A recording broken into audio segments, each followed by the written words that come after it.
দাদা আজি আপনি পৰিয়ালৰ খবৰ ল'ব সন্দেহযুক্ত কিছু দুষ্কৃতিকাৰীয়ে আমাৰ ইয়াৰ স্থানীয় মানুহক আক্ৰমণ কৰিছে।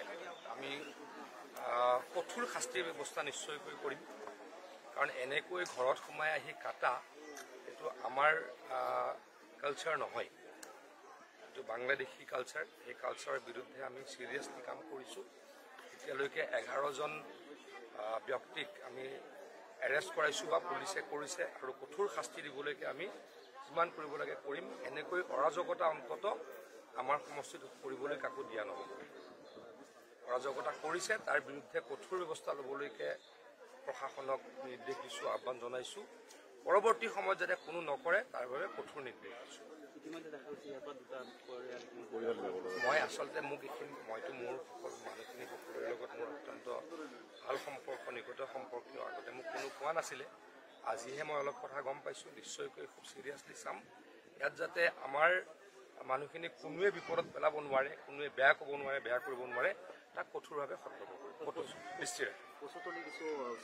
এইটো এতিয়াই শুনিছোঁ, মই এইটো ভালকৈ এতিয়া চেক কৰিব। দাদা আজি আপনি পৰিয়ালৰ খবৰ ল'ব সন্দেহযুক্ত কিছু দুষ্কৃতিকাৰীয়ে আমাৰ ইয়াৰ স্থানীয় মানুহক আক্ৰমণ কৰিছে।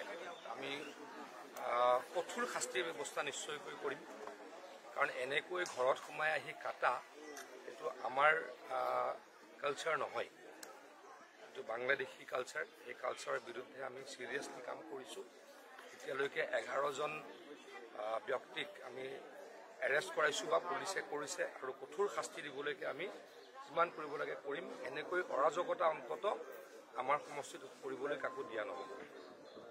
অৰাজকতা কৰিছে, তাৰ বিৰুদ্ধে কঠোৰ ব্যৱস্থা ল'বলৈকে প্ৰশাসনক নিৰ্দেশ দিছোঁ, আহ্বান জনাইছোঁ। পৰৱৰ্তী সময়ত যাতে কোনো নকৰে তাৰ বাবে কঠোৰ নিৰ্দেশ দিছোঁ। মই আচলতে মইতো মোৰ সকলো মানুহখিনি সকলোৰে লগত মোৰ অত্যন্ত ভাল সম্পৰ্ক, নিকট সম্পৰ্কীয়। আগতে মোক কোনো কোৱা নাছিলে, আজিহে মই অলপ কথা গম পাইছোঁ। নিশ্চয়কৈ খুব চিৰিয়াছলি চাম। ইয়াত যাতে আমাৰ মানুহখিনিক কোনোৱে বিপদত পেলাব নোৱাৰে, কোনোৱে বেয়া ক'ব নোৱাৰে, বেয়া কৰিব নোৱাৰে, তাক কঠোৰভাৱে সতৰ্ক কৰিব দৃষ্টি ৰাখিম। এইটো এতিয়াই শুনিছোঁ, মই এইটো ভালকৈ এতিয়া চেক কৰিব।